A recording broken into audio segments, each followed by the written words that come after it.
तो नमस्कार दोस्तों, मेरा नाम है हर्ष और स्वागत है आपका मेरे चैनल हर्ष यूएस सीएससी गाइड ऐप है। तो आज हम बात करते हैं डेफर के बारे में कि डेफर क्या होता है। अब मान लीजिए आपने एडमिशन लिया है या आप कॉलेज में एडमिशन लेने वाले हैं, तो आपने डेफर के बारे में ज़रूर सुना होगा। इसका मतलब क्या होता है, इसके फ़ायदे क्या हैं, इसके नुकसान क्या है, उस सब के बारे में हम इस वीडियो में बात करेंगे। उससे पहले अगर आपने मेरे चैनल को अभी तक सब्सक्राइब नहीं किया तो प्लीज़ पहले चैनल को सब्सक्राइब कर लीजिए। उसके बाद हम बात करते हैं कि डेफर क्या होता है। तो मान लीजिए आपने कॉलेज में एडमिशन लिया है, लेकिन आपकी जो कॉलेज की प्रेफरेंस आपने जो डाली थी, तो मान लो आपने 5 कॉलेज सेलेक्ट किए हैं। आपका फर्स्ट प्रेफरेंस में एडमिशन नहीं हुआ, सेकंड, थर्ड, फोर्थ या फिफ्थ में आपका नाम आ गया। तो आप जब उस टाइम फीस सबमिट करोगे तो वहाँ पे ऑप्शन आता है डिफ़र का। अब डिफ़र क्यों करना है? मान लीजिए आपको फर्स्ट प्रेफरेंस में जो आपने कॉलेज सेलेक्ट किया था उसमें आपका नाम नहीं आया, लेकिन आप उसी में एडमिशन लेना चाहते हो, इसलिए आप सेकंड जो आपकी लिस्ट लगेगी उसमें आप पार्टिसिपेट करना चाहते हो, तो आप डिफ़र करके उसमें पार्टिसिपेट कर सकते हो। लेकिन आपका मान लीजिए आपने फर्स्ट प्रेफरेंस में जो कॉलेज दिया था आपका उसी में नाम आ गया और अब आप कॉलेज चेंज करना चाहते हो, तो आप डिफ़र नहीं कर सकते। उस कंडीशन में आपकी प्रोफाइल में डिफ़र का ऑप्शन नहीं आएगा। अब कई बच्चों को डाउट होता है कि यार मान लो हमने डिफ़र कर लिया, तो क्या उसी कॉलेज में हमारा सेकंड लिस्ट में नाम आ सकता है जिस लिस्ट में हमारा पहले नाम आ चुका है? तो नहीं, ऐसा नहीं होता। डिफ़र का मतलब ये होता है कि जिस कॉलेज में आपका नाम आ चुका है, अगर उसमें आप एडमिशन नहीं लेना चाहते, उसके अलावा आप अलग कॉलेज में एडमिशन लेना चाहते हो, जो आपने प्रेफरेंस बाकी की जो प्रेफरेंस डाल रखी है उसमें अगर एडमिशन लेना चाहते हो, तो उसके लिए आप डिफ़र करते हो। अगर आपने जो कॉलेज के लिए एडमिशन नहीं लेना चाहते उसी में डिफ़र करके और सेकंड लिस्ट में अगर उसी में नाम आता है, तो उसका फ़ायदा ही क्या हुआ? तो फिर ये ऑप्शन ही बेकार है। तो इसका मतलब ये नहीं, बिल्कुल नहीं है कि जिस लिस्ट में फर्स्ट लिस्ट में आपका जिस कॉलेज में नाम आया हुआ है, सेकंड लिस्ट में भी आपका उसी कॉलेज में नाम आएगा। उसके बाद हम बात करें कि कई बच्चों को ये डाउट होता है कि सर मान लो अब मेरा फर्स्ट लिस्ट में नाम आ चुका है, अगर मैं डिफ़र करके सेकंड लिस्ट में पार्टिसिपेट करता हूँ और मेरा सेकंड लिस्ट में नाम नहीं आता, तो क्या मेरा फर्स्ट लिस्ट में नाम आएगा? या फर्स्ट लिस्ट में जो मेरा प्रेफरेंस था, जो कॉलेज मेरा आ चुका है, क्या मैं उसमें एडमिशन ले सकता हूँ? तो बिल्कुल आप एडमिशन नहीं ले सकते उस कॉलेज में दोबारा से। आप मान लीजिए आपने डिफ़र कर दिया, आप सेकंड लिस्ट के लिए पार्टिसिपेट करते हो, तो आपका जो कॉलेज जो फर्स्ट प्रेफरेंस में आया था वो आपका हाथ से निकल जाएगा। अगर मान लीजिए अगर सेकंड प्रेफरेंस में नाम नहीं आया, तो आप दोनों लिस्ट से बाहर हो जाओगे और आप ओपन काउंसलिंग में चले जाओगे। उस कंडीशन में आपने जो भी कॉलेज आपने सिलेक्ट हुआ था आपके लिए, उससे आप बाहर हो जाओगे। तो इसका मतलब ये बिल्कुल नहीं हुआ कि आप फर्स्ट प्रेफरेंस में, फर्स्ट लिस्ट में आपका जो कॉलेज सिलेक्ट हुआ था आप उसमें दोबारा एडमिशन ले पाओगे, बिल्कुल नहीं ले पाओगे। उसकी मान लीजिए मेरा फर्स्ट लिस्ट में नाम आ गया और मैं सेकंड लिस्ट में पार्टिसिपेट करना चाहता हूँ, लेकिन मेरा डिफ़र में भी ऑप्शन आया हुआ है, तो मैं डिफ़र भी ना करूँ और सेकंड लिस्ट में एडमिशन पार्टिसिपेट भी कर लूँ, तो ऐसा बिल्कुल नहीं हो सकता। आपको या तो डिफ़र करना पड़ेगा या आपको फर्स्ट जो आपका नाम आया हुआ जिस कॉलेज में, आपको उसमें एडमिशन लेना पड़ेगा। दोनों में से एक कंडीशन पर आपको अप्लाई करना पड़ेगा। अगर आप दोनों को छोड़ देते हो, आप ना फीस सबमिट करते ना डेफर करते, तो आपका सेकंड लिस्ट में नाम नहीं आएगा। आप फर्स्ट का जो कॉलेज आया था आप उससे भी हाथ धो बैठोगे और आप सीधा ओपन काउंसलिंग के लिए रह जाओगे। क्योंकि डिफ़र की जो आपका जो नोटिफिकेशन दिया है उसमें साफ लिखा हुआ है कि अगर आपका फर्स्ट लिस्ट में कॉलेज सिलेक्ट हुआ है, अगर आपका फर्स्ट लिस्ट में नाम आया हुआ है, अगर आप उसमें नहीं एडमिशन लेना चाहते, आप डिफ़र करते हो, तो आप सेकंड लिस्ट में ही एडमिशन, सेकंड लिस्ट में अगर आपका कॉलेज या आपका नाम आता है तो ही आप कॉलेज में एडमिशन ले सकते हो, वरना आप फर्स्ट लिस्ट में जो आपका कॉलेज आया था आप उसमें एडमिशन से एलिजिबल नहीं रहोगे। अब मैं बताता हूँ डिफ़र कैसे करना है। आपको अपनी प्रोफाइल लॉगिन करनी है। लॉगिन करने के बाद जैसे ही आपके सामने एक पेज खुलेगा, पेज पर आपको ओके का बटन होगा, ओके पर क्लिक करना है। ओके पर क्लिक करते ही आप चूज़ एंड पे पहुँच जाओगे।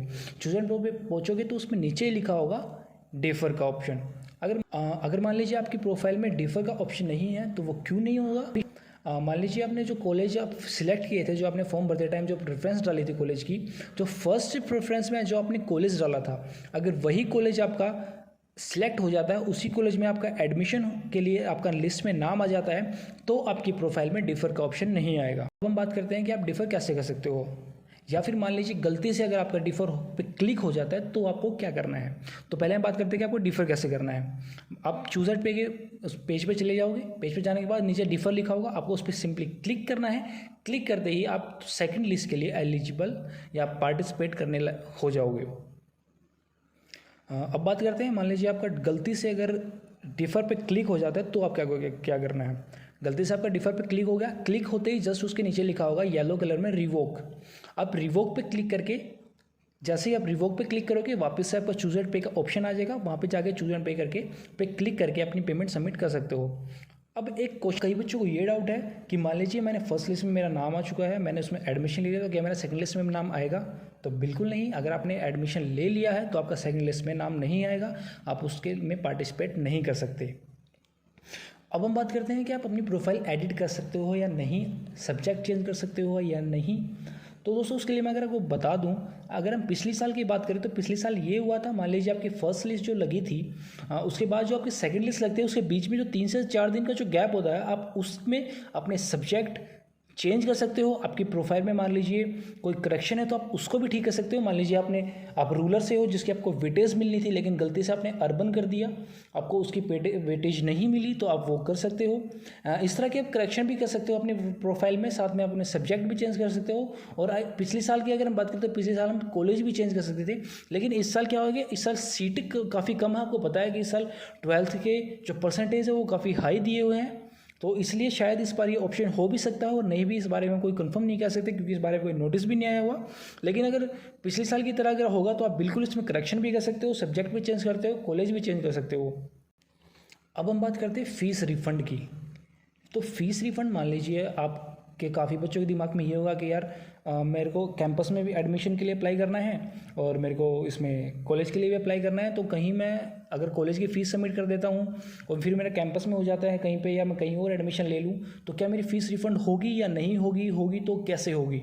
तो उसके बारे में अगर हम बात करें तो मान लीजिए आपका फर्स्ट लिस्ट में नाम आ चुका है, आपने एडमिशन की फ़ीस भी सबमिट करा दी और बाई चांस या आप चाहो आप कहीं ने और एडमिशन आपने ले लिया, आपका कैंपस में एडमिशन हो गया, तो उस कंडीशन में आप क्या कर सकते हो, आप एप्लीकेशन लिख के, आपको रीज़न उस एप्लीकेशन में होना चाहिए कि मैं इस रीज़न से इस कॉलेज में एडमिशन नहीं ले सकता, मेरा एडमिशन कहीं और हो गया है या इस वजह से मेरे को कहीं बाहर जाना पड़ता है। इस तरह का आप रीज़न लिख के आपको एक एप्लीकेशन लिख के प्रिंसिपल को देनी होती है। प्रिंसिपल उस एप्लीकेशन को अगर ओके करता है तो आपकी फ़ीस कुछ परसेंट वापस हो जाती है। मान लीजिए आपने 100% जो आपकी मान लीजिए 4000 फीस थी, तो उसमें से कुछ परसेंट कट के आपको फ़ीस रिफ़ंड हो जाती है। वो कैसे होती है?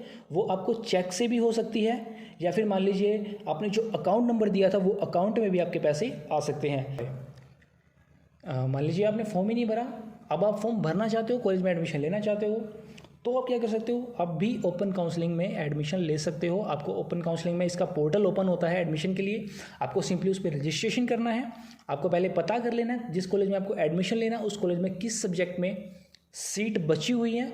आपको सिंपली उसी कोर्स के लिए, उसी सब्जेक्ट के लिए अप्लाई करना है ऑनलाइन और जाके डॉक्यूमेंट कॉलेज में सबमिट करा देने हैं, तो आपका सिंपली एडमिशन हो जाएगा। अब बात करते हैं, मान लीजिए आपने फीस सबमिट करा दी यार, अब आपके डॉक्यूमेंट वेरिफिकेशन का नंबर आ गया, आपको डॉक्यूमेंट वेरिफिकेशन कैसे करानी है। तो कई कॉलेज में क्या होता है कि दोनों लिस्ट लगने के बाद डॉक्यूमेंट वेरिफिकेशन होती है। कई कॉलेज में क्या होता है, आपकी लिस्ट लगी, आपका एडमिशन हो गया, आप डॉक्यूमेंट वेरिफिकेशन करा सकते हो। अब डॉक्यूमेंट वेरिफिकेशन कैसे कराने हैं, आपको सारे डॉक्यूमेंट ओरिजिनल लेके जाने हैं और साथ में उनकी 2-2 फोटोकॉपी लेके जानी है। अब डॉक्यूमेंट क्या लेके जाने हैं, आपको 10th की डीएमसी होगी, 12th की डीएमसी होगी, आपका आधार कार्ड हो गया, कास्ट सर्टिफिकेट हो गया, डोमिसाइल हो गया, माइग्रेशन और करेक्ट सर्टिफिकेट हो गया आपका। इसके अलावा मान लीजिए वेटेज लिया है आपने किसी चीज़ का, तो वेटेज का सर्टिफिकेट हो गया। तो ये सारे डॉक्यूमेंट आपको वेरिफिकेशन टाइम ले जाने होते हैं, सारे डॉक्यूमेंट आपके चेक होते हैं और आपकी वेरिफिकेशन होने के बाद आपका एडमिशन कंफर्म हो जाता है। अब बात करते हैं यार फीस की, कि कई बच्चों की फ़ीस 0 सबमिट हुई है। कैसे हुई है? SC कैटेगरी है दोनों, लेकिन एक की फ़ीस 0 सबमिट हुई है, एक की फ़ीस पूरी लगी है। क्यों लगी है उसके बारे में अगर बात करें तो मान लीजिए यार आपका इनकम सर्टिफिकेट बहुत लो है, आपकी एनुअल जो इनकम, जो फैमिली इनकम है वो काफ़ी कम है। इस कंडीशन में आपकी एक तो 0 लगेगी, प्लस आपका SC कैटेगरी है, BPL राशन कार्ड है, तो आपकी 0 फीस लगेगी।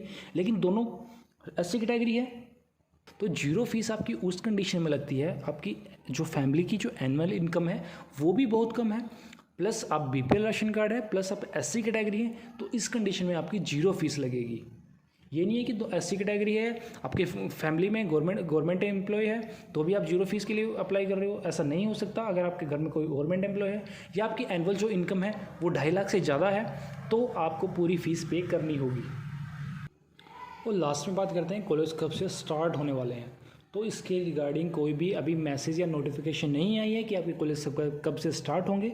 लेकिन फिर भी अगर एक आइडिया मान के चले तो मान लीजिए आपके अभी एडमिशन के लिए प्रोसेस चालू है, उसके बाद सेकंड लिस्ट लगेगी, ऊपर उसके बाद ओपन काउंसलिंग होगी, उसके बाद आपके डॉक्यूमेंट वेरिफिकेशन होगी, उसके बाद कहीं जाके आपकी क्लास शुरू होगी। इन सब में कम से कम 1 से 1.5 महीना लग जाएगा। तो कम से कम आप मान के चलो कि 2 महीने बाद आपकी क्लास स्टार्ट होगी। उसके अलावा दोस्तों अगर आपको कोई भी इसके बाद अगर डाउट है तो आप प्लीज़ मुझसे कमेंट सेक्शन में आके पूछ सकते हैं या मेरे को इंस्टाग्राम पे मैसेज भी कर सकते हैं। दोस्तों आज के लिए इतना ही। आई होप कि आपको वीडियो पसंद आई होगी।